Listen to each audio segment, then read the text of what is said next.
Okay, so good morning or good afternoon to everyone.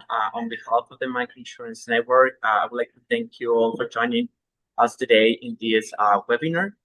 For those that doesn't know me yet, my name is Nicolas Morales. I'm currently the Regional Manager for Latin America and the Caribbean of the Microinsurance Network. And for me, it's a great honor to be moderating this panel today.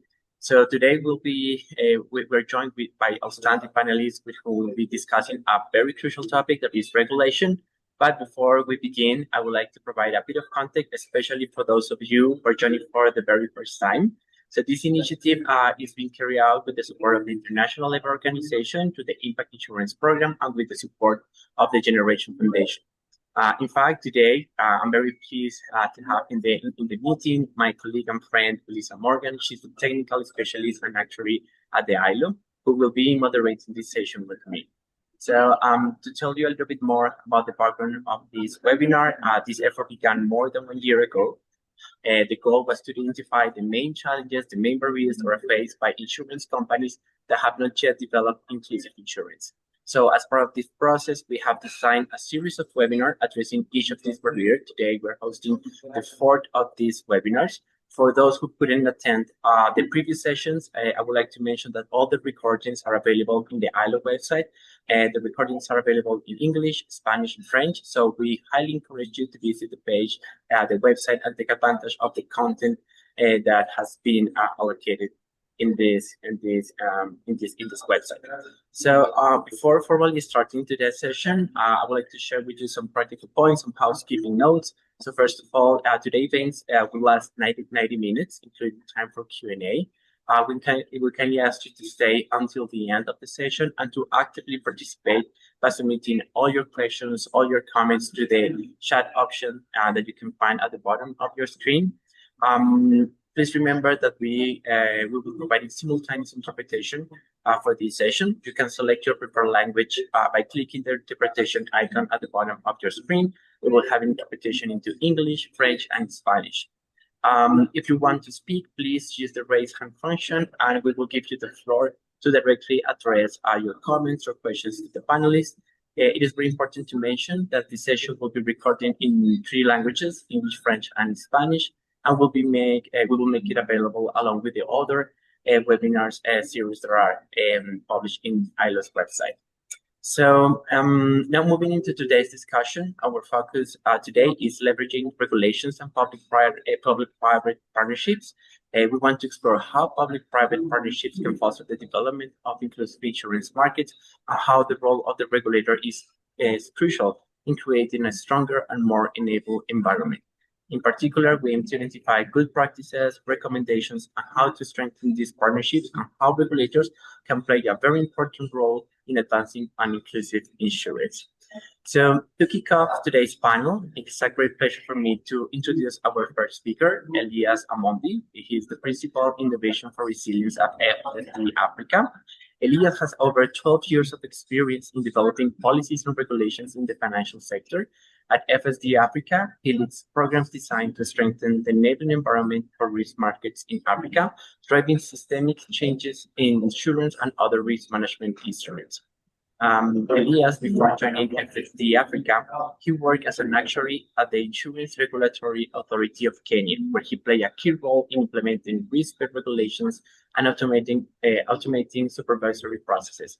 He was also instrumental in pioneering initiatives such as the Regulatory Sandbox, BIMABOT, and the InsurTech Accelerator platform, BIMABOT.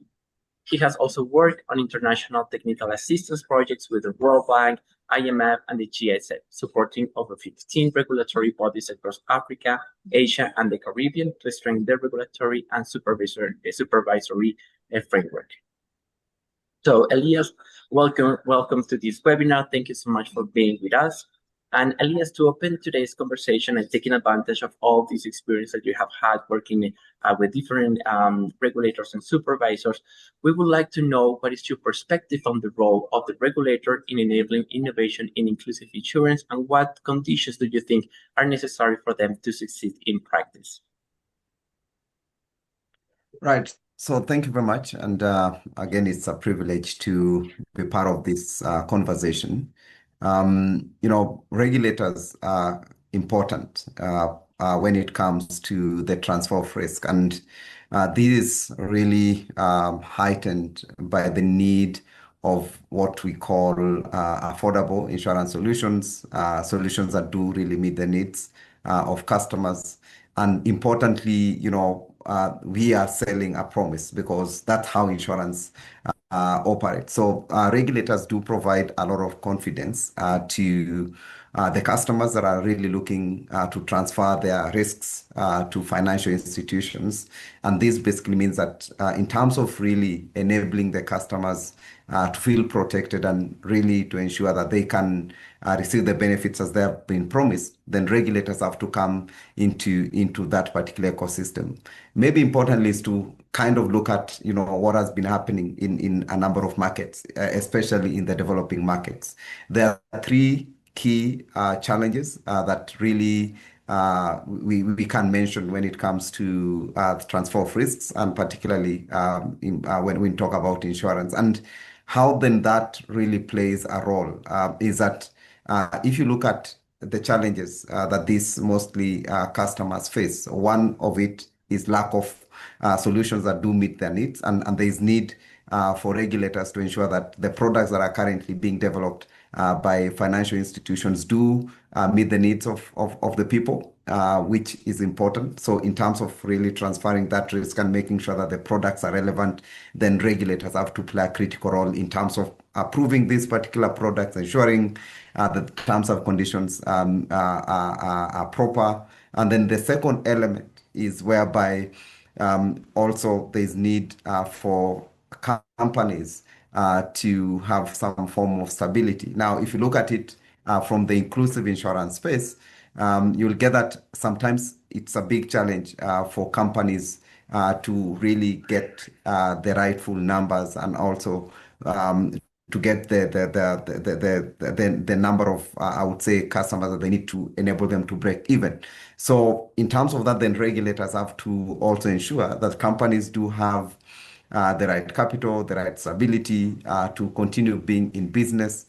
And overall, then the last challenge is around enabling regulations. And this is whereby you'll get that some of the solutions that we currently see within the ecosystem require, I would say, very innovative channels to enable them to go to market. So in this particular case, then there are a number of frontiers that the regulators have managed to develop, including things such as regulatory sandboxes that can be adopted to ensure that some of the solutions that we really need or we really need to get to customers enabled for these particular customers to reach them.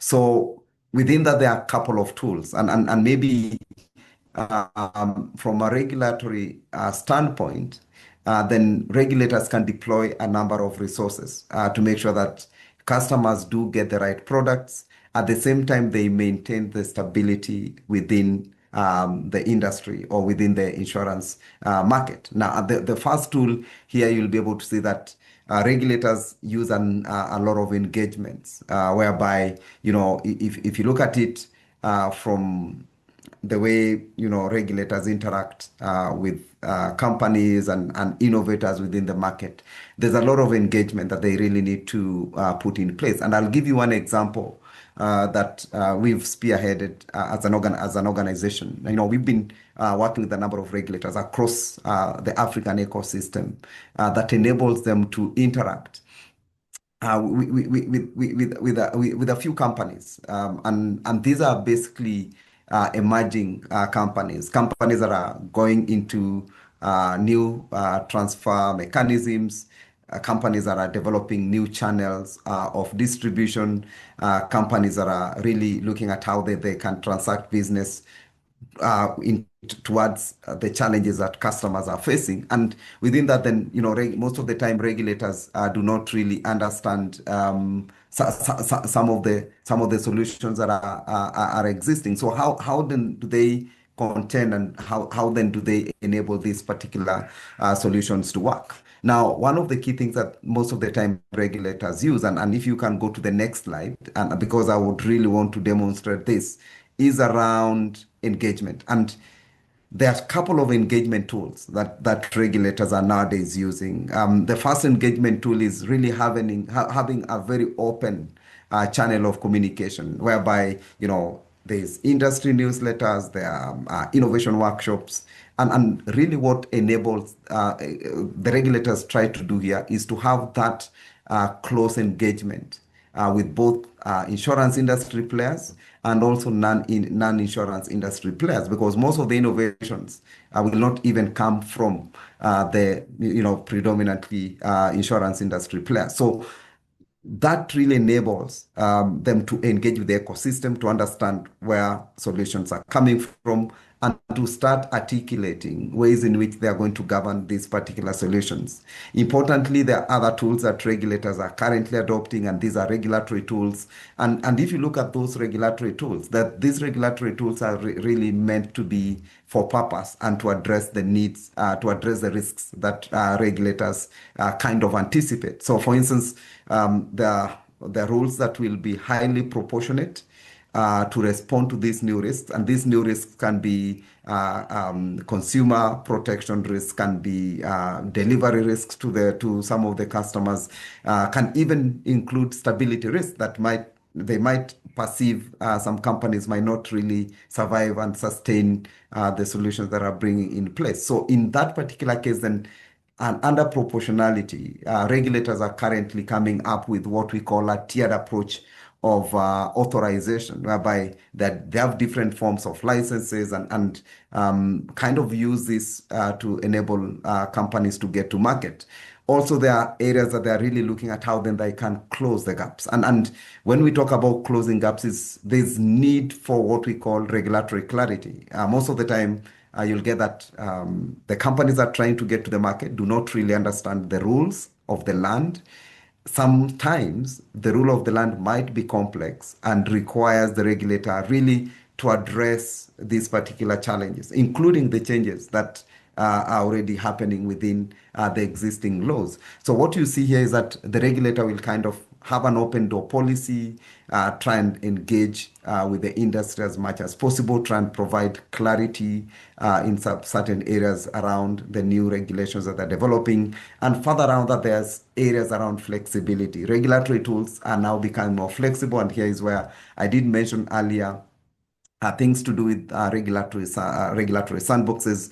Since we initiated this particular process with a number of regulators across the African continent, we've seen so far 7 sandboxes being developed across the African markets. And here is where we give an opportunity for innovators to test their solutions without really complying with all the requirements of the law. And how does this assist the regulators? They tend to start developing the regulations for the future, because they kind of test their future regulations now within a sandbox, at the same time enabling the companies, the innovators, and the insurance players to test their innovations without really meeting all the requirements of the law. And this is done within a safe space.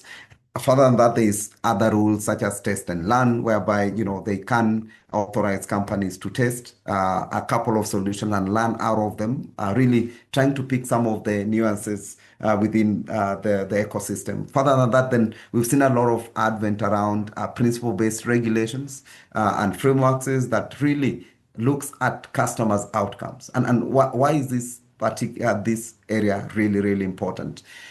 We've realized, and this is something that regulators have kind of tend to look at, whereby we are not only looking at the financial value of what customers really require, but also the experiential value. What is the experience that customers do generate out of this particular financial product? So principle-based regulations kind of give a lot of, I would say, a lot of focus on market conduct, including the experiential value, the experience that customers generate out of the products that they do purchase. And that really requires a lot of change within the regulations. And lastly, I think this is critically important as I end this particular conversation. Why this is critical is that regulators also are currently developing what we call supervisory tools. And what do we really mean by this? There are different elements that regulators have to articulate on. The way they supervise, the way they guide the industry, they need to provide some guidance and ensuring that these guidances enable the insurance companies and even the players within the ecosystem to have some form of guardrails on what they can do and what they cannot do. Now, by providing these guidances through different channels, it kind of gives the players a lot of clarity on what they really need to do. Further, that we've seen a lot of streamline around the supervisory processes, and these would include issues such as product approval processes. That has enabled, we've seen a lot of seamless process around that, and a lot of advent of technology, regtech, regulatory technologies, and subtech, supervisory technologies, currently being adopted by a number of regulators across different markets to enable supervisory processes to be as seamless and quickly as possible. Last but not least is an issue around capacity building. There's a lot of capacity building that regulators are having with different players within the ecosystem. They do have engagements with the players around the ecosystem just to kind of amplify and enable them to continually work and operate within the financial system.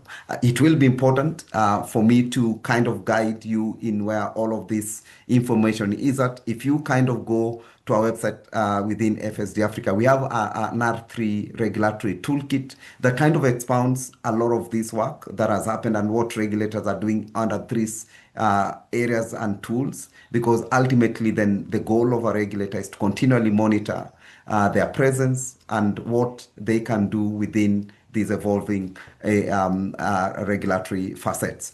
Lastly, is that regulator has a very important role whereby they're not only looking at how then they can continually develop the market, but they're looking at how then they can promote efficiencies within their regulatory purview, ensure that consumers are highly protected, at the same time enabling them to address the risks that come out of innovation that most of the time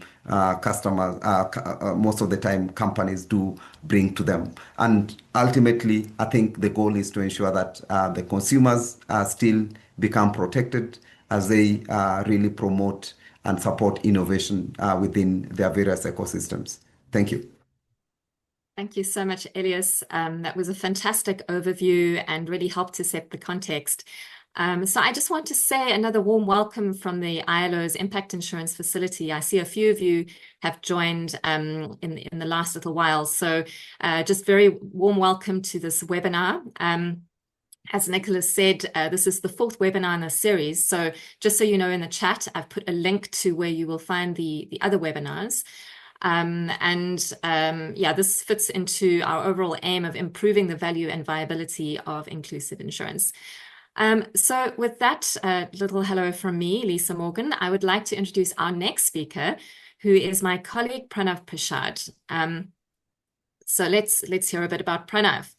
Pranav is a technical lead at the ILO's Impact Insurance Facility, and he leads the initiatives related to climate change, disaster risk and climate risk, and agricultural insurance.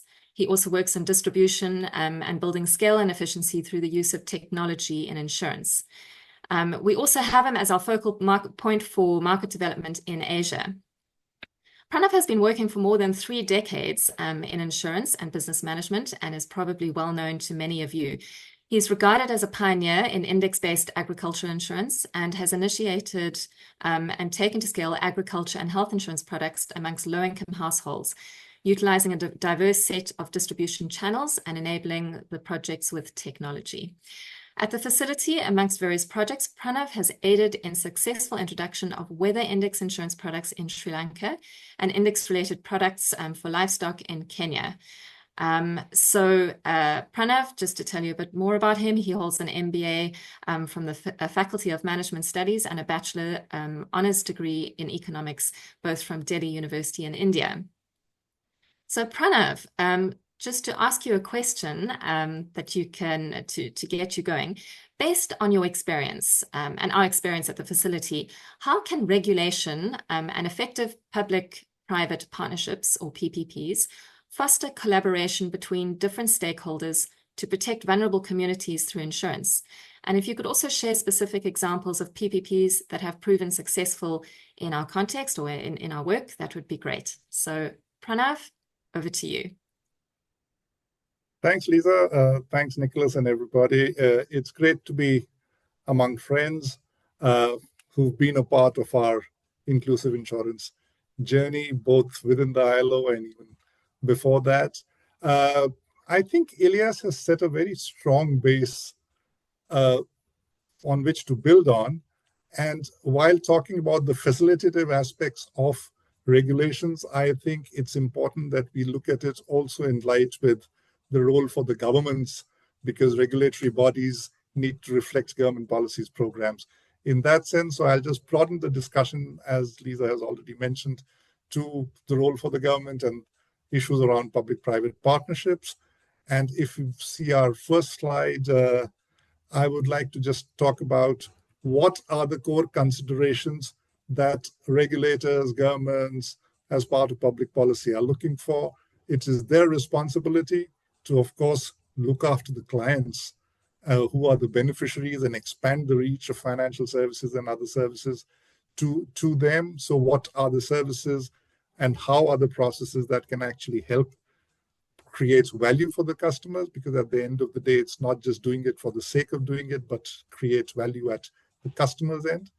But also, while doing it, protect the supply side. So what are the programs, how are the processes, what tools are necessary to make the entire inclusive insurance process sustainable, make the entire inclusive insurance process viable for suppliers to continue supplying it over an extended period of time and not just for the duration of funding. Also, governments and regulators also want insurance to achieve its potential in many ways and at all three levels, which in the industry are called the micro, meso, and macro levels, which essentially means use insurance as a facilitator for reducing household vulnerability at the community level, at the individual level, at the farmer's level, at any other individual that you may want to look at. While doing it, how can insurance improve the resilience, as we say, of the enterprises? By enterprises, we mean all the aggregators, all the small businesses, all the micro entrepreneurs who are playing a very, very important role in not just conducting business, but progressing on economic growth and providing for employment across populations, using insurance as a tool to protect their businesses and move forward.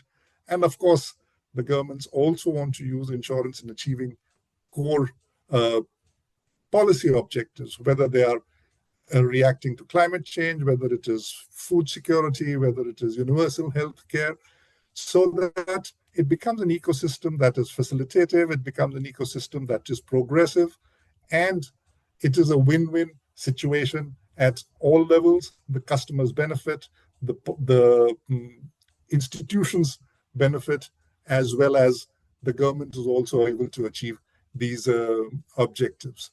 How have we seen regulators and governments doing it? Which perhaps if we move to the next slide, we can understand that the governments have both been enablers, as Elias has very elegantly pointed out, through various tools that were mentioned earlier. So there's a huge issue around regulatory and facilitative framework. But why are these frameworks required? Of course, so that the customers themselves can be protected. We are in a situation which are fairly commercial situations, so the customer's interests come to the forefront. And one of the biggest roles that the regulators and governments have is to protect the customers, as well as create a system where the insurance programs or facilitative programs do no harm. And it's applicable across, not just to insurance, but otherwise also. The other important aspect is, as Elias also pointed out, this lack of knowledge. So I think government regulators have been encouraging the customer education and outreach program, whether we have the ministries doing it, whether we have regulatory mechanisms which insist that insurance companies do it. I think it is important to understand that this aspect is fairly exclusive. And also governments become enablers through provision of data, which continues to be a challenge for insurance.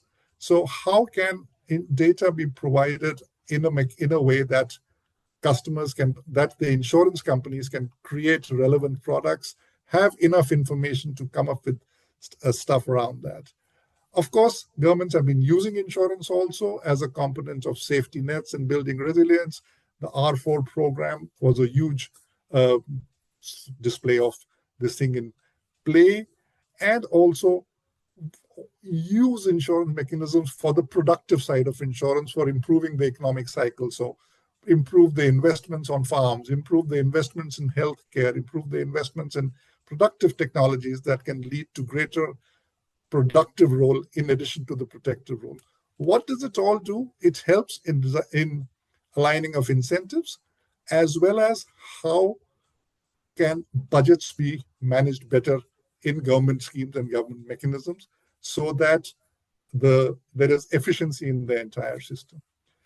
In our various work that we've done, and as we move to the next slide, please, we have seen in our work very nicely supported by AFD, and we are very thankful for allowing them to allow us to explore these different mechanisms of public-private partnerships, because we can talk about the governments being there, but the governments engage in very different ways and in very different contexts.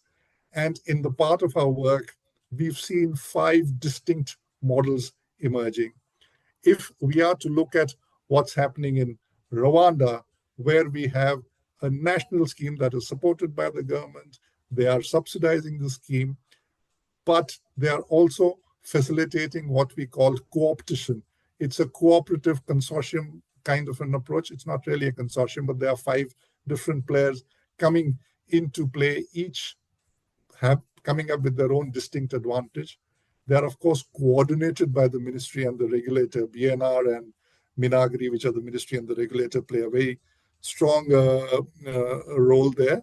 And they actively assist the insurance companies for their consumer awareness campaigns and consumer awareness activities in going out to the market and distributing the product, as well as encourage new technologies for coming in and producing the same. So we've actually developed an absolutely different kind of a product based on satellite images using NDVI technologies, which was not there in the country till now. So that's moving forward.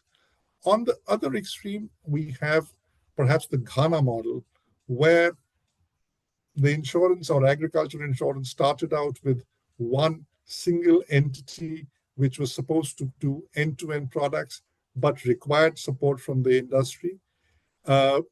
It's had its own challenges, but now the regulator actively engages with the insurance companies and is looking at developing what we call an agriculture insurance fund to help support the growth in the country itself. What they are also doing is they are getting all the multiple players together. So whether it is the development sector like us or the Global Shield, or players from the reinsurance industry. So they are all playing a part in helping, and the entire coordination activity being done through the National Insurance Commission to ensure that the markets grow and move forward. Another very interesting example is what we see in Senegal, where the entire agriculture insurance and climate change responses are conducted through a single company that is co-owned by both the private and the public sector players. The government has an investment in CANAS, which the private sector also supports, and all agriculture insurance work is subsidized by 50% in the country. What it does is that it creates the entire knowledge base, because people who are willing to support know who to go to, people know who to support, people know what kind of work that is required in that context. And CANAS can then freely engage with multiple players and development sector partners to work and move forward on defined objectives that they have.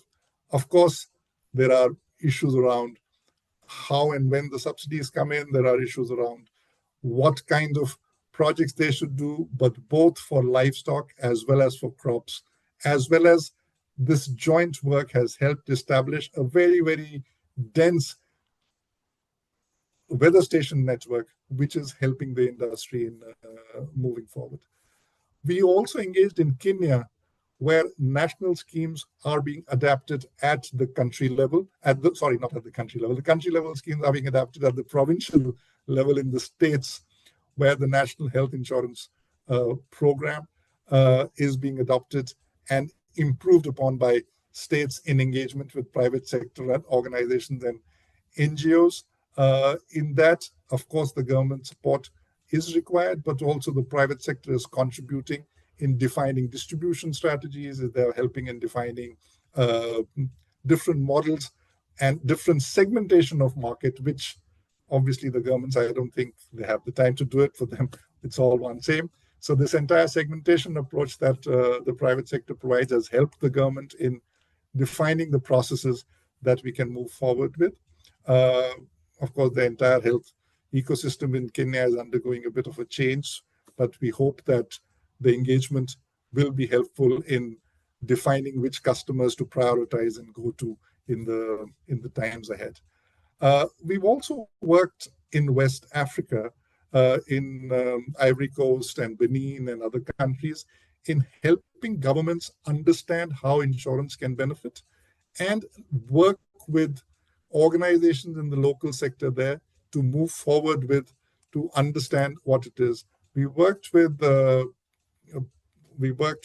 intermediary organizations who have done end-to-end work from product development as well as developing the entire ecosystem in the local framework by getting the reinsurers in, by getting the distribution companies in, as well as linking with existing government programs. So, for example, in Ethiopia, the fertilizer program is there.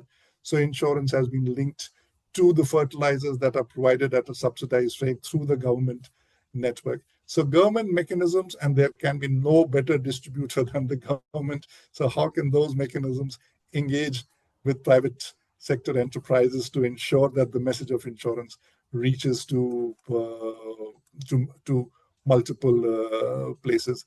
And we are looking at using these lessons of a multi-stakeholder approach, ensuring that each and every participant is included and their interests are safeguarded through the government policies to ensure that the ecosystem sings from the same hymn sheet and move forward. So these are some of the positive happening there. Of course, there are other countries in Africa where we've been engaged, whether it is Uganda, where there's a nice consortium of insurance players and the government having an agriculture insurance scheme, or in India, which has the largest public-private sector partnerships in place with 40 million customers being enrolled every season. But we can discuss more in the time forward, but let me stop here and hand it back over to Lisa. Back to you. Great. Thank you so much, Pranav. I can see there's lots of lively activity in the chat, which is always a good sign. But just to say again, if you want to ask some questions, please also use the Q&A function in Zoom. Just it'll make it easier to manage at the end. But great to see the questions being kicked off by Renata. Thank you for doing that. So we still have 2 speakers to go. So I'd like to move on and introduce Andrea, who's our next speaker. So Andrea Camargo, she leads the inclusive risk financing portfolio within the climate and disaster risk finance and insurance team in the World Food Programme, the world's largest humanitarian organization saving and changing lives worldwide. Andrea has more than 20 years of experience in the insurance sector and 15 years of experience in the inclusive insurance and climate risk sector in more than 30 countries in Latin America, Europe, Africa, and Asia. She has supported international organizations, development agencies, governments, private sector entities, among others, proposing pioneering solutions that are legally viable financially sustainable, and above all, offer adequate protection against risks to those who need it most. Andrea is a Colombian lawyer specialized in insurance law in Colombia and in international economic law in France.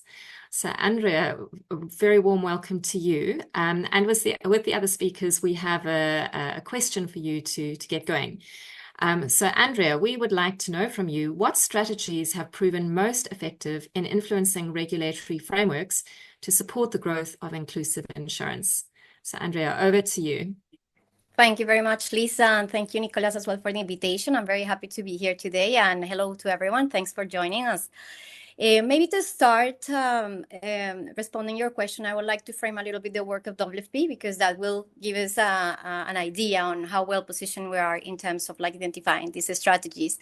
So WFP has been working on inclusive insurance since 2009. So we started with the Rural Resilience Initiative, which basically, as you can see in the slide, integrates insurance as part of a package of different instruments to promote climate resilience. And with this work, we have been working very closely with regulators, with supervisors, with policymakers, also, of course, with the insurance industry. And bringing these different instruments together, we have managed to unlock access to insurance to more than 10 million people. Here in this slide, you can find like the QR code of the disaster risk financing report of last year that can give you a sense in terms of where do we work. But just to give you an idea, we have operations in more than 20 countries. So now maybe let's go to the specific response to the question. So if we could move to the next slide, please. Thank you. So over the years, we have been identifying effective strategies to enable regulatory frameworks that promote access to insurance. And I try to integrate in this slide like 8, just to be very specific and like maybe try to keep that on top of our minds. And these 8 strategies really resonates very well with some of the inputs that have been shared already by Elias and also by Pranav. The first point that I would like to highlight that we find that is very effective is piloting. And I think that, as Elias mentioned, in order to achieve a proportionate regulation, which implies allowing innovation, but at the same time promoting consumer protection and ensuring the stability of the market, we need to really promote an idea that regulation needs to be based on evidence. And that evidence precisely comes around pilots. Otherwise, it will be very difficult for regulators and supervisors to identify and understand the innovations, the interventions, and with that, mapping the risks, the supervisory risks, regulatory risks that might come with it, and then test different regulatory approaches that might be suitable to address those risks. So that's critical, like piloting is key. However, when we pilot and we promote these kind of spaces of innovation, it's very important to ensure that there is a roadmap for sustainability, because pilots without future can harm the market and can distort markets. So it's very important that we work together with regulators, with policymakers, with the private sector in order to reinforce a narrative of sustainability around those pilots. Also, I would like to highlight how important are international organizations in order to mobilize resources for these pilots, because otherwise they might be quite cost intensive. So that's a critical role that really connects with the private-public partnership comments that Pranav was mentioning before. A second strategy that we have found like quite effective is like to understand that there is no one-size-fits-all approach in terms of regulation supervision. And something that we have seen over the years, and I'm sure with all the colleagues who are attending this conversation today, sometimes there is the kind of like idea of copying and pasting regulations of countries that are similar to ours, and we say, okay, if that worked in Colombia, it might work in Ecuador. So something that is very important is that doesn't necessarily work. It's very good to inspire with peer-to-peer supervisors and countries that are quite similar, but it's very important to really pay attention to the particularities of the countries and adopt an approach that is very tailor-made. And this is where like the concept of proportionality is so critical, because proportionality really depends on the risks in each particular country and the conditions. So that's quite important. Then an important strategy as well that is critical is to recognize that regulation is not static. So if Peru, for instance, issued a regulation in 2007, the market at that time was different. The needs in terms of regulation were different because the risks were different. And that environment is very different of today's environment in 2025.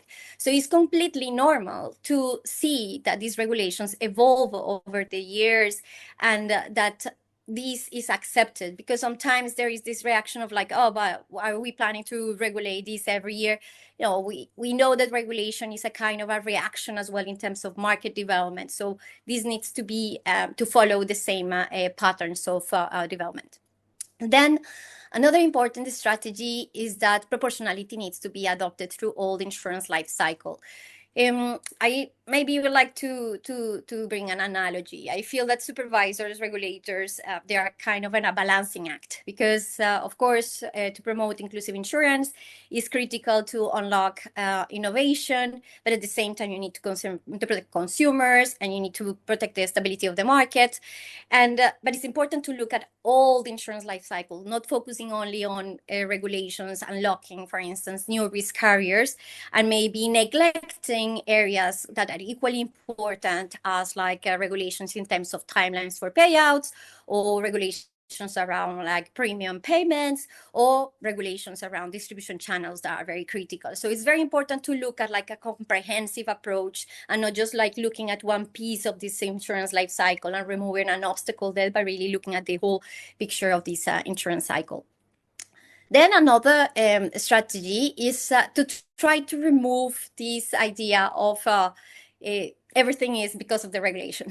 I think that over the years we have seen a lot that sometimes the insurance industry, and not always, say, okay, I don't do this because the regulation is not enabling this. But when we deep down into the market and we try to look at the market like a little bit like broader and zoom out and not look only the regulation, but look at like supply, demand, policy elements, we might identify obstacles there. So it's very important to zoom out and not to assume that regulation is always the obstacle, because you could remove an obstacle through regulation, but if there is a supply problem, for instance, related with like financial viability of the models, then it would be very difficult to solve that issue through regulation. Another important strategy is to really view the supervisors as champions of inclusive insurance. So effectively, it's very important, it's a key role of supervisors and regulators to unlock barriers from the regulation. So if there is, for instance, an obstacle in terms of not allowing alternative distribution channels, bringing a regulation that remove that kind of obstacle would be critical. But also something that we have seen over the years, and I'm sure that you have seen as well, is that supervisors can become the leads of inclusive insurance. So this is something that we have seen, for instance, in Iraq recently, where the insurance supervisor is really reading the agenda of agricultural insurance in the country. Similarly, we saw that with IFAD in the case of Indonesia. So that means that the regulator sees that inclusive insurance is part of their mandate, because is part of their mandate, for instance, the development of insurance. And in order to reinforce that role, is very important that entities like WFP, ILO, A2II, also the US Treasury, work reinforcing the capacities of the supervisor. So they really take that role and like can bring inclusive insurance into another level. Another strategy is collaboration with policymakers, and that comes very connected with what Pranav was mentioning. It's not just about the regulation. It's very important that policymakers realize that inclusive insurance is a critical factor that can unlock or can help them to achieve strategic policies at the national level. So really, when a Ministry of Agriculture realizes that agricultural insurance is critical to promote rural development in the country, where the Ministry of Finance realizes that inclusive insurance is critical in the agenda of disaster risk financing, when the Ministry of Finance as well realizes that financial inclusion and access insurances are very well connected, then there is an open opportunity to really unlock more options for the development of inclusive insurance. So of course, like enabling regulation, but also promoting interesting approaches, like, for instance, the one that Pranav mentioned in Ethiopia, where now insurance is embedded into the input voucher system, and this has like unlocked access to almost 1.5 million people having access to insurance last year, and it's expected that 7 million people will be also having access to insurance in the next couple of years. So that's extremely important, because this unlocks demand and supply, but with the support of policymakers and regulators. The last but not least strategy that is very effective is to convey the message to regulators and supervisors that these models need to be financially viable. And that connects also very well with a point that Elias mentioned before. If this doesn't make sense financially, the pilot won't scale up, and it will be very difficult to make this sustainable over time.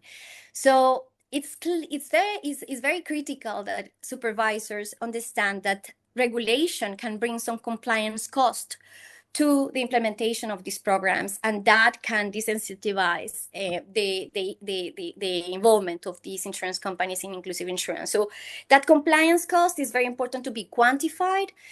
And also, very importantly, understanding the conversations that the same motivations that the government might have in terms of promoting inclusive insurance are not the same ones for the private sector.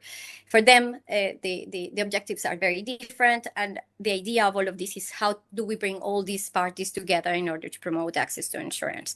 So I think that with those 8 strategies, I will hand over to you, Lisa. Perfect. Thank you so much, Andrea. So I'm now going to hand it back to Nicholas. Thank you so much, Lisa, and thank you so much, Andrea. I really like this learning or this call to action in terms of zooming out, looking at the completely ecosystem and the different stakeholders, and trying to encourage insurance company not to rely only on regulation, but to see the complete ecosystem. So now, last but not least, I would like to introduce our third panelist, Carlos Bolsterli. He's CEO of MiCRO, a company specialized in design and implementation of inclusive insurance through parametric solutions. Carlos holds a degree in economics and business science from the University of Bern in Switzerland, and has over 20 years of experience in the reinsurance sector before taking on the leadership of MiCRO in 2014. Under his leadership, MiCRO has become pioneer in the region, introducing index-based microinsurance products that help vulnerable and low-income populations recover more quickly from losses caused by natural disasters. So, Carlos, thank you so much for joining to this panel and taking advantage of all these experience that you bring in terms of reinsurance and parametric insurance. We would like to ask you, what regulatory elements do you consider essential to enable the scale-up of parametric and inclusive insurance solutions for the most vulnerable populations? Thank you, Nicolas, and also Lisa, for the invitation. More than happy to share a bit our experience. The problem with being the last one on a panel is that most of what I plan to say has already been said in a very eloquent way, but I will try anyhow to formulate things a bit different so it tastes like new inputs. If we could maybe move to the next slide,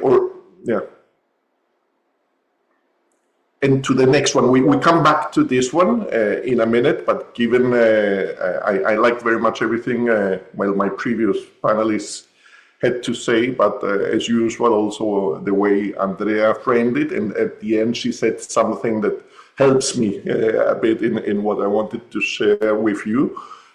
One of her points is let's beware, I believe, about the regulators' myth, like an obstacle for innovation and so on, which there is a certain tendency to say, well, if regulators would allow me, I would do fantastic, innovative things, but I can't.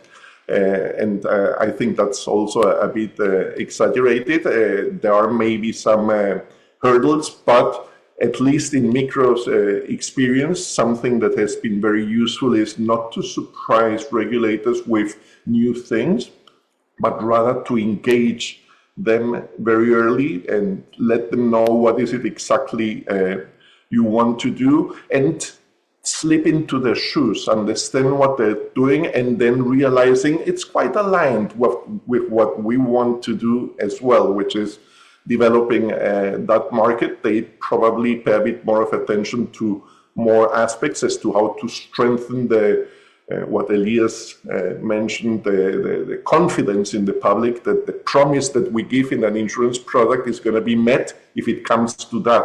So that's one of their bigger roles, and that's why sometimes the way they approach things is a bit differently. But here I just put a couple of very simple points as to what is it we have to think about when we are designing a product or will offer a product, things that we need to take into consideration and should also be the base for when we go and sit down with regulators to explain what's the innovation we're bringing to really bring these needed products to a vulnerable, low-income population. And so there are like 4 points that I would like to highlight. One is the relevance of the product has been mentioned in different ways. So the product, does it really address needs, relevant needs that the population has? In my case, what we do is index-based products, parametric products. So it's very much to deal with the index quality, explain how it works, and that it's really addressing an exposure, a relevant exposure that people have. Indemnity, especially when it comes to parametric products. So if a payout is triggered, is it really indemnifying for a loss that you can assume based on the way the index has been built? And it might not apply on each and every case, but at least it should have a good correlation of the index making payouts and the amount of the payout with historical losses. So it's also, again, index quality and making sure that it's not just gambling, it's really related to impact to insurable assets or insurable interest that the insureds do have. Consumer protection, a very big one. How do we explain our products? So manage expectations in very simple language and so on, ensure that the promise of fast payments is met. And also whenever there are questions, that there is someone on the other side of the line answering to even the simplest questions, because have to understand the starting point is one in which we don't know what insurance is. And the few ones that know, they wouldn't know, because what they know is not necessarily good. So it's bringing them to that starting point, to one where they start seeing the value of insurance in securing the improvement, the quality of life. And last, solvency. I believe Elias was talking a lot about that. How do we make sure that companies can really respond to that promise that is in the insurance and for which a premium has been paid? So it's capital sufficiency, especially if it's a new product that you know how high the losses are going to be triggered. If it's catastrophic, is the insurance company going to have enough money to really respond to that, or is it well reinsured, and so on, all those aspects. So it's only a few points, but that I find very interesting, that if you put yourself into the supervisor's shoes and have more or less clear a picture around these topics, it becomes a very constructive dialogue with supervisors. Very good. Then if we go back, I would also like to talk about partnerships. We've been focusing public-private partnerships with regards to regulation, but now Andrea also mentioned, okay, how important is the state also if you want to scale up the products that we make, and scaling up is key if you want to bring value-adding products to the population. That means most of the premium needs to go to pay losses, not distribution or administration or acquisition, but losses. It needs to be a moderate premium, because affordability issues are everywhere. So you have most of the premium going to pay losses, only little staying for everybody that needs to be involved. A small amount of premium. The only way to make it sustainable is through big numbers. And the only way that can happen is through alliances. So here, when I talk about the public sector, is thinking about the public sector more as an aggregator, of course, with regulation as well, is what we just discussed before, but here more as an aggregator. And maybe something I would like to bring is, let's also get into their shoes, not what they should do for whatever reasons out of bad conscience or what. No. Why does it make sense to them to participate, either giving access or participating in the premium payment or facilitating in some way the access to inclusive insurance? And there are public-private entities that do have access, that do have interest, that also benefit from more resilient, vulnerable population. And as we manage to identify what could be that motivation, and we articulate it when talking to them, then we engage in those very interesting, sustainable partnerships because it makes sense. So if it's the public sector, I think it's been mentioned, and actually one minister, he was very blunt, and he told us, well, when something really big happens, everybody's knocking at my door, and I don't have the money, I don't have the capacity to help everybody. So I need to empower individuals. So when these things do happen, it's much fewer crowds that come to knock at my door, something I can manage with. So that's the right motivation. Seeing it helps me as minister to stand in good light there when something happens, if I do empower individuals so they have a genuine interest. There is also food security and rural development and so on that you can highlight as to why it's their interest. The same happens to international organizations. Andrea just mentioned how they are very active in a very holistic way. And it would be a shame if all the efforts they do, then doing 1, 2, 3 steps forward and then 5 backwards whenever a catastrophe happens. So including the insurance, the protection component, and managing those risks in an effective way makes sense to them, in addition to adding something which is very attractive and maybe helps to also attract donors or whatsoever. But again, the point I'm making is, why does it make sense to be beyond doing something good for a third party? Why is it good for me? Same with cooperatives, financial institutions, when it improves the risk profile. If it improves the risk profile of banks, maybe they can reach out to further segments thanks to a better managed risk, or maybe they can reduce the interest rates because the portfolio now represents a lower risk, etc., or input providers and so on. So they all do have their own interest as to why having more resilient people at the end of the chain makes sense for me to be involved. And so I just group them into 2 kinds of beneficiaries. Those would be the indirect beneficiaries because they're not directly receiving the payout when a product is triggered, but they are benefiting from those direct beneficiaries much quicker, getting up on their feet and going back to production, being able to continue selling to them the products or whatever it is. Yeah, no, I think that's what I wanted to highlight here. Direct beneficiaries, the indirect beneficiaries are important there. And that's it. Yeah, thank you, Nicolas. Thank you so much, Carlos. That was great. So we've had 4 fantastic presentations, and we've actually have a really nice chunk of time now for a Q&A. I see Pranav is being extremely quick answering all the questions, so stop answering them because we need some questions to discuss. But yeah, so I think what I'm going to do is, I see that Pranav has answered some of the questions in the chat, so I'm going to try and go for the But I've left many questions open there, so please go ahead and add. There's no problem. All right, so yeah, maybe let's start with the ones that you have really answered, just to see if anybody else has anything to add. So the first question from Renata. So Pranav, I think that one was for you. Which ministry were you referring to? So the insurance supervisor is the National Bank of Rwanda. So I think you've answered that one. Yeah, I don't think anybody else will have anything to add there. So let's go to the question from Saresa Bakala, because maybe our other speakers would like to add what Pranav has written. Saresa says, "Thank you very much for the great presentation with innovative insights.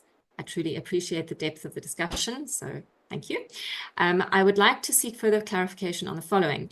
The government's commitment in terms of development as well as effective implementation, possible strategies to de-risk the agricultural sector to make agribusiness more productive and attractive for all market actors.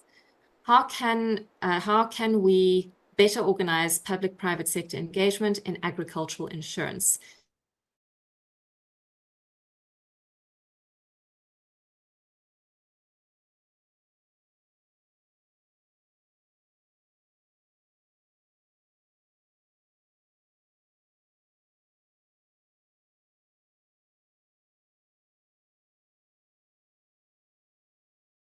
Maybe just say a bit about your response, and then others, please feel free to jump in.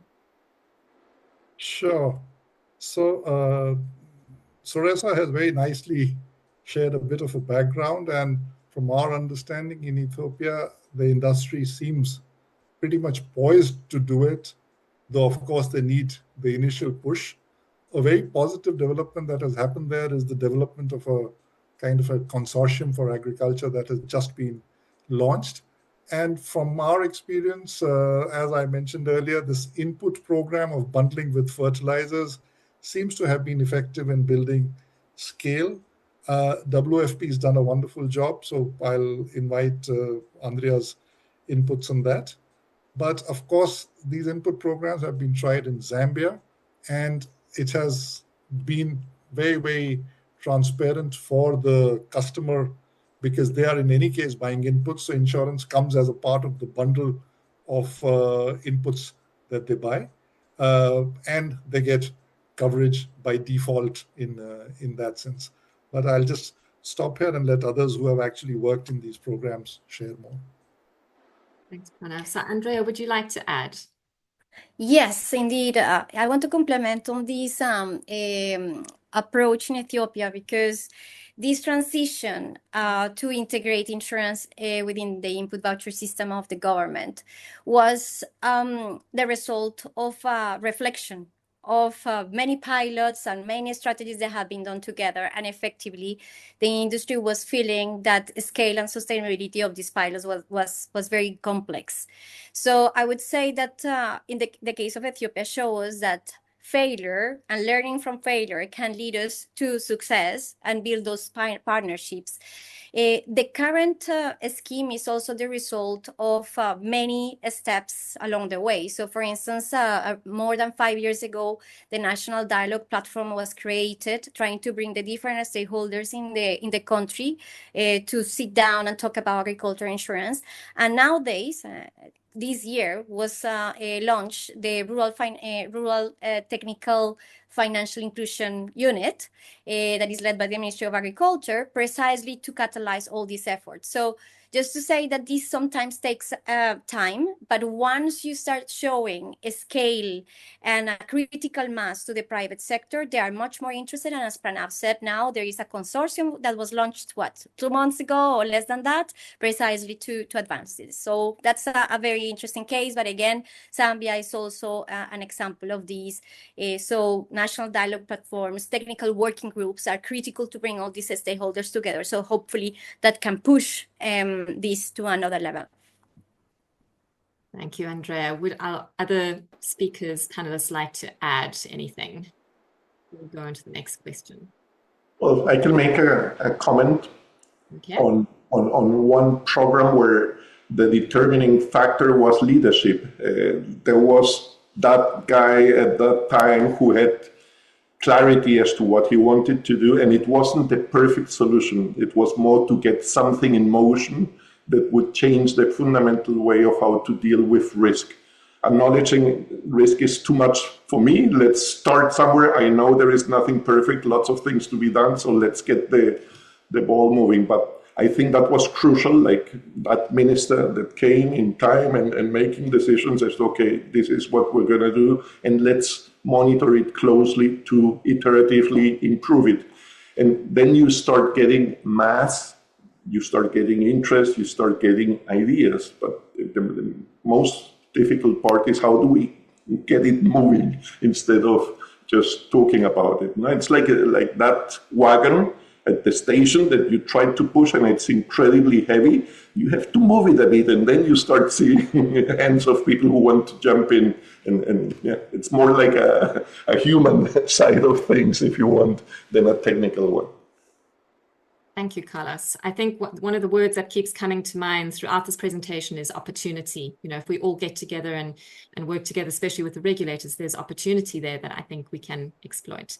So moving back to the questions, I'm going to jump to a question by Vanessa, because Pierre, I think maybe there was some talk already in the chat about Moroccan models.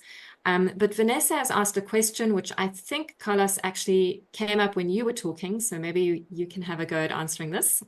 How can one practically align the interests of aggregators, like financial institutions and international organizations, with the real needs of underserved households and smallholder farmers, so both direct and indirect beneficiaries see measurable impact? How to align it? Yes, so I'll read it again. How can one practically align the interests of aggregators, like financial institutions and international organizations, with the real needs of underserved households and smallholder farmers, so both direct and indirect beneficiaries see measurable impact? It's a tricky question. Yeah, I think you have to get to know what their interests are, those potential partners, very early on, so you don't waste time with someone who is not aligned with what you want to achieve in the mid or long term. That's been crucial to us. I believe many years ago, we worked on some projects, invested a lot of time trying to design very sophisticated solutions that we thought would address the needs that we were realizing they had access to, the population they had access to. But then to come at the very end to the conclusion, no, what would really move them to help us distribute the product would be another interest, maybe very often a financial interest. And that went against the value of the product. And so it's having those discussions very early. And I believe the more actors there are, they start seeing the additional values. It's not just the return, the commission that I earn on it, but also all the other benefits that I have if I'm addressing needs of the clients I have or the population I'm serving in some way. That becomes more tangible, those benefits. But initially, very opportunistically, ask the questions, make sure you are aligned with regards to whatever is important to you, and only invest time in those that more promising or where more alignment is given. Great. Thank you, Carlos. So I'm going to now go for a question that looks like it's aimed at Andrea, just to give you all a chance. We need a question for Elias. I need to find one. But Andrea, this came up when you were speaking. So regarding inclusive insurance, I agree that we need a partnership between local stakeholders. Maybe it is also fundamental to share regularly international experience in promoting inclusive insurance. The real issue is, how do we improve international cooperation in order to take advantage from successful experiences and take into account national context? So this comes from Mohammed Ferris. So Andrea, any thoughts on this? Yeah, no, thanks, Lisa. I think that this is where international organizations like WFP, ILO, the Microinsurance Network play an important role, because we need to connect the dots. There are experiences around the globe, and as I mentioned, that doesn't mean like we have to copy and paste what was done in another country, but there is a lot of inspiration, and we can learn from failures and from successes. So this is where we have to play this role of convening different countries, different regulators and supervisors. And as I mentioned in the chat, A2II is a critical partner there as the implementing arm of the International Association of Insurance Supervisors. So this is really their bread and butter, and I really praise the work that they have been doing, and I guess, yeah, they will continue doing under the arm of SIGAP. Thank you, Andrea. So Elias, maybe from your perspective, how can we better bring together sort of international experience, but also taking account of the national context? any thoughts on this question that you would like to add from your experience? Yeah, so importantly, and I think I'll kind of talk about what we've done as FSD Africa in different markets across the continent. So we have one of the largest convening of case studies, successful stories, including some of the test cases that different innovators are putting together, and these we kind of enable a convening of regulators to be part and parcel of that particular process. And what we've seen is then some of I would say successful stories have been taken in different countries that in terms of the interaction that regulators do have in some of our convenings, and they get to understand some of these solutions and how then they will impact in their markets. So that has enabled transfer not only of solutions, but also of skills. So ideally enabling peer-to-peer exchange from a regulatory standpoint, ensuring that there are different lessons and learnings on how some of the issues can be articulated, and further enabling that particular ecosystem to grow. So the biggest element then we advocate as an organization is how then we build ecosystems that enable different actors within the same ecosystem to learn from each other, to share the experiences, to transfer skills, but also further to test some of the key outcomes within other jurisdictions into their respective jurisdictions. So just to mention, we've been running a BIMA accelerator platform, and also a risk regulatory and resilience lab, an R3 lab, that it's one of the largest convenings of inclusive insurance across the African continent that has enabled growth of 157 insurance products, enabled more than 4 million Africans to access insurance solutions, and articulated 7 regulatory sandboxes across Africa. And this has been one of the key things that has been activated by really having conversations and ensuring that these lessons can be transferred to different markets. And that also gives a lot of confidence to regulators within the ecosystem and other industry players that some of these solutions can be scaled and can really get them to realize the right impact that they want to achieve within their jurisdictions. Thank you. Thank you, Elias. And I think also, I'm sure many of you know about the International Conference on Inclusive Insurance. So, usually there is a session there where regulators come and talk about their experiences. But I think, looking at these types of international and regional events can also be a space where, we can carry on discussing some of the things that we are talking about here today. Right, so back to the questions. So I have a question here from Barbara. So Barbara says, are there any recommendations, thoughts on donor and implementer coordination when it comes to engagement with policymakers and regulators?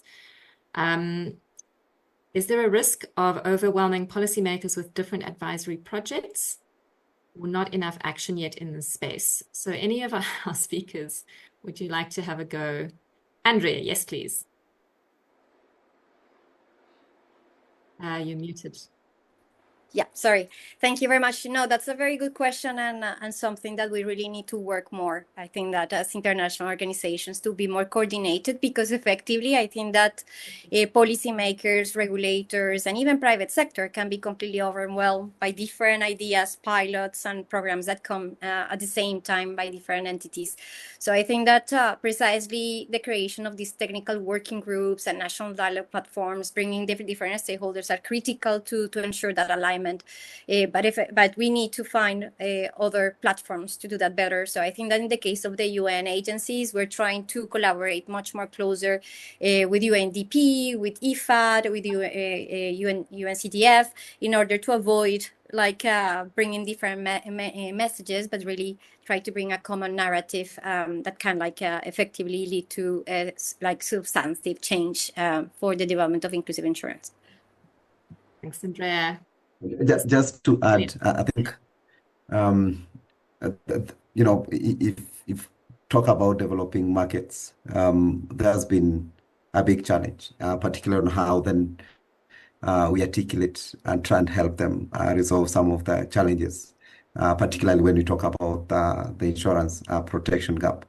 So it should be intentional for different players within the donor development agencies and including governments on how then we can articulate the need and how then we can really channel the resources. And one of the biggest challenges that also have been experienced, not only by how then we channel these resources to different actors that we want to support, is also with duplication of solutions that they need that do not ultimately change the landscape at the end. So importantly, I think it will be necessary for the actors that are really looking into solving some of the intractable challenges in different markets to even think about partnerships during the creation phase of the solution that we want to deploy. And that is what, from an FSD Africa perspective, we really value partnerships in terms of how then we deploy our solutions within the ecosystem. And that really means that as we kind of design solutions and we kind of map out potential implementing partners and bring them to the table in terms of how then do we overall achieve the intended objective. So I would really urge different actors within the ecosystem play to really, during the design phase of some of the solutions that we really need to deploy, we just have to, co-create and look at different partners that we can work with towards really enabling us to solve the challenges that most of the time we are trying to, articulate and bring them to ultimately end of, I would say, feasible solutions. Thank you. Thanks, Elias. Carlos. Yeah, maybe something that was mentioned in this context that I believe is important is to be very critical as to whatever initiative there is, so well intended and from wherever funded, let's make sure there is some path, some roadmap map to sustainability, because if not, it could do more harm than good. But if we do it with that a bit in mind, let's just be critical. It doesn't need to be right away because that's what we bring, that patience for it to grow. But let's be very critical if it really is just a 6 months or 12 months experience that afterwards will drop. And I believe very often you can, from the very beginning, see or judge probability of sustainability. Thanks, Carlos. Right, moving on to the next question. So Pierre has given a few questions. Let's go for one that is, again, asked to Andrea, but I think maybe Pranav and others might also be happy to chip in. So Andrea, my question is about the pilot model. We have done so many pilots in Africa with no scale. In your opinion, that's a problem that many of us see. In your opinion, what are the challenges? Why does it seem so difficult to have a pilot that scales and is sustainable? What can we take into consideration to ensure sustainability? Thank you. No, that's the $1 million question, I think. And I see like 3 factors that can help for sustainable pilots that can become like scalable solutions that can be integrated in national systems. The first is from the beginning, a pilot needs to have a roadmap of integration in terms of national systems or as part of a value proposition of the private sector. If that vision is not set from the beginning, it's very hard that the pilot will reach a scale. Why? Because the stakeholders that need to be integrated into the whole process of ownership won't be part of it, won't be encouraged, won't be part of the scheme, and they won't necessarily own it in the mid and long term. So I think that having that vision from the beginning is critical. The second point is doing a very good analysis in terms of like the targeting. Who do we want to target with this solution? Do they have willingness to pay and ability to pay? If not, who would have willingness to pay and ability to pay for this solution, because this is a critical part. Who is going to pay the premium of these? How are we going to integrate these within national systems? So that part of targeting is very connected with integration, which I think that is the second ingredient, let's say, for successful pilots. And the third point is capacity strengthening. If we don't invest time, effort, resources to make sure that local insurance companies, that like aggregators, cooperatives, ministries of agriculture, ministries of finance, regulators, supervisors, have the sense of ownership, but also the capacity to integrate those schemes into national systems, it will be very difficult to really like phase out, because then the organizations that have been like putting together everything and like bringing the glue, then they leave and then the whole thing will collapse. So I think that those three points are critical factors, and maybe just a cross-cutting one is the value proposition for everyone. And I think that we have all said that these already. This needs to make sense for the policymakers, for the regulators, for the supervisors, for the insurance industry, for the cooperatives, for everyone. If it doesn't make sense from the beginning, things will collapse. I have never seen a pilot that works if those conditions are not in place. Thanks, Andrea. Those are excellent points. Would anybody else like to add? Maybe just a note. I couldn't agree more with everything that Andrea said, but just the timing for it. You don't have to develop a pilot to come to the conclusion that we were not aligned with regards to that. How should that final picture look like? And that should include sustainability. So what are the numbers and what is it? What is in it for me, for each of the stakeholders that need to be included at the end of 2-3 years? And is it still something I want to work on? So let's do all that exercise before we start the pilot and not just find out later on. Thanks, Carlos. So maybe this next question is for you. So I'll just add a point on that. I thought you would have something. Is the small concept of while developing the roadmap, have this entire aspect of profit and risk sharing clarity.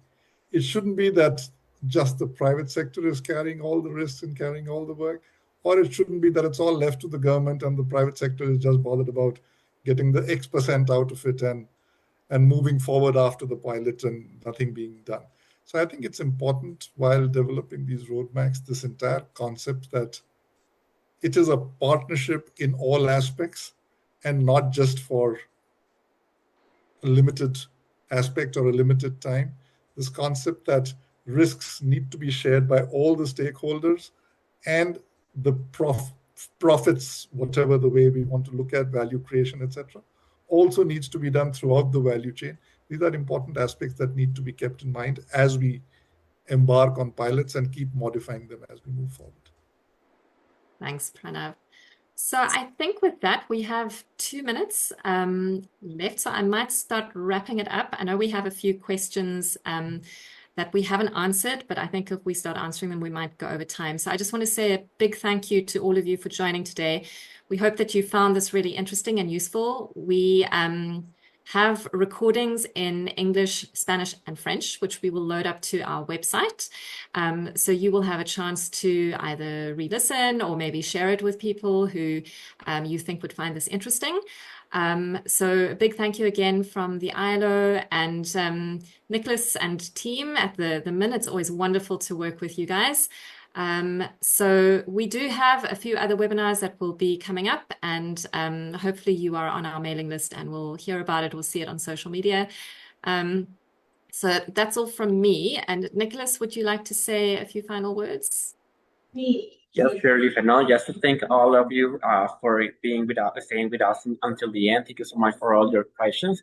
And especially I want to thank all the panelists for joining this wonderful session, and I really expect to meet the expectations of the participants. Great. Thanks, everyone, and thanks to the speakers. Okay, hope to see you all in our next webinar. Have a good day, evening. Thank you. Bye-bye. Thank you.